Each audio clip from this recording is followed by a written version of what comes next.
Well, welcome to the Beyond Cinema and Bio.com studio here at TIFF, Mr. Frederick Wiseman. Congratulations on yet another TIFF showing. Thank you. What does the festival circuit mean to you? I mean, obviously Cannes has been a big supporter of your work, and you know, festivals everywhere kind of lap up a lot of your the titles that you. Well, it wasn't always the case, Yeah. and you know, I sort of paid my dues, and you're working your way up into the festivals. But festivals are extremely important, particularly for an independent filmmaker that doesn't have any studio money. I mean, I have no studio money behind my films, and I have no money to pay for advertisements or publicity.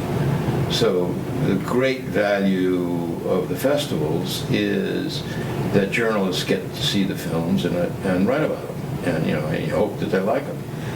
It's a way of getting the films known, initially calling them to the attention of distributors, and then through the distributors to the public. So festivals they're important marketing devices for everybody. They're particularly important for independent filmmakers. And for you, the success of At Berkeley over the last couple of years and the longevity that film has had, was that kind of another, is there any indication for you, do you know when you've hit upon a subject that you think is going to have that sort of mark on it? And I have no idea. I mean, I don't know how to think about whether a film's going to be seen by a lot of people or not. At the risk of sounding arrogant, I make the film to meet my own standards. I mean, how could I know what the composition of the audience is going to be in Toronto or Dubuque, Iowa, or Los Angeles or San Francisco? I mean, once you start thinking that way, you get involved in the traditional Hollywood trap, or at least I view it as a trap, of diluting the material to meet your fantasy of the lowest common denominator. Have you ever, over the course of your career, found yourself bending to different influences like that? No, never. No, I never show the film to anybody till it's finished. I mean, till it's mixed, graded, done, and then I send it off to public television or, you know, arrange for its theatrical exhibition. No, I found it too confusing, and often commissioning editors don't know anything about filmmaking, so there's no reason one should have any confidence in their judgment. That's a dire state. In terms of the films that you've made, is there one or two in particular that you still think about more than the others, that subjects you wish to go back and address? No, it's like asking, you know, which of your children you like the best. I mean, I know that. I know everyone says that. But, well, you know, it's every true. now and then there's a favorite. I mean, but kid. there are sequences in some of the films that, you know, there are a couple of sequences in the films that I like because they're very funny. But in terms of the film, I mean, I tend not to look at the films once they're finished, because by the time I finish them, I've looked at them so many times that you know, it's better to go off and do something else. There's no subjects that kind of nag on you, like once you're done, you're done, or do you find? No. Once I'm done, I'm done. I don't have any trouble giving it up. Yeah. So spending this time in the National Gallery, how did that come about? Was that an invitation, or was that no? personal pursuit? I had wanted for a long time to do a movie about a museum, and I met somebody. I was skiing in Switzerland, and I met somebody who worked at the National Gallery, and she had seen a couple of my other movies, and asked me whether I was interested in doing a film about the National Gallery, and I said yes. And she arranged for me to meet the director of the National Gallery, Nicholas Penny, and I went to see him, and he said, "Okay." My big secret is that I asked. Is that a principle that should be extended? No. Do people forget to ask sometimes? No, but I mean, you know, I mean, I don't know, it's a big principle, but I mean, you don't find out whether you get permission unless you ask.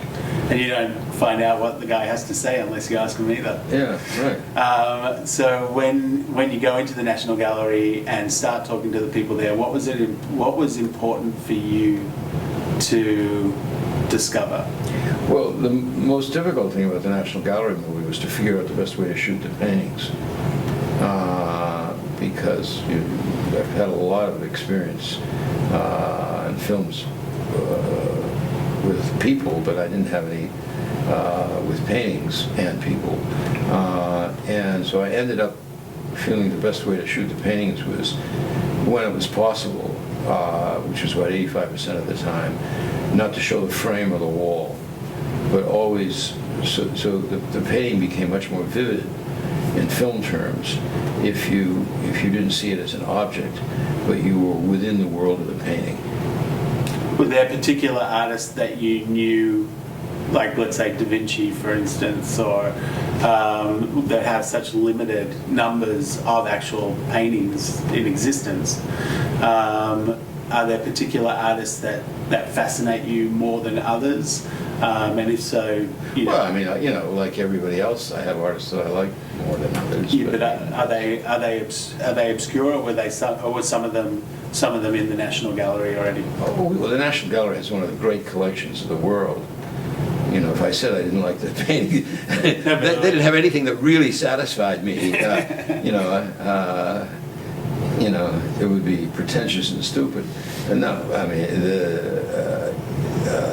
they have 2,400 paintings there, and they have a great collection of Rembrandts and Titians and Rubens and Vermeer and Holbein. So I mean,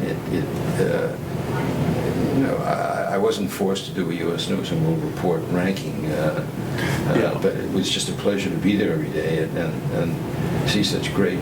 Have you ever spent works. that amount of time, like 12 weeks, going back to any institution of any nature? Only high school. Yeah. When I was a student. And so, did the building become its own kind of creature? Did the building become Its own creature? its own creature? Well, no. I mean, the architecture is important because you see the paintings in the context of